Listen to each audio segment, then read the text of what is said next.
ширктин эки түрү бар негизинен. Чоң ширктин түрлөрү жана Аллахтан башкага курбанчылык кылуу, Аллахтан башкадан суроо, кайсы бир ибадаттын түрлөрү болбосун Аллахтан башка нерсеге арноо. Бул чоң ширк. Ал эми кичинекей ширкте адам капыр болбойт, ыймандан чыкпайт, бирок Аллахка болгон жалгыз ибадат кылып аткандагы түшүнүгү, таухиди кемийт, алсырайт. Бирок ошону улантып жүрө бере турган болсо, акыры барып чоң ширкке түшүп кетиш коркунучу бар. Бул жанагы кичинекей ширкке кайсылар кирет? Аллах Тааламдан башка нерсе менен касам ичүү, кичинекей рыялар, ибадатында бирөөлөр көрсүн деп аралашып кеткендиги, сен кааладың, Аллах Таалам каалады, теңеп айтып койгон сөздөр, маани бербей тилинен чыгып кете турган сөздөр. Мына ушундай. Булар кичинекей ширкке кирет. Бүгүнкү күндө ошо ширк дагы аябай көбөйдү.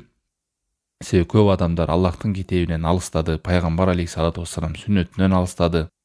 Жана алар өздөрү көргөн ата бабаларыбыз, чоң аталарыбыз ушинтип туулуп өскөндө эле кандай көргөнбүз? Ошондой ээрчи беребиз деген аша чапкандык, чектен чыккандык.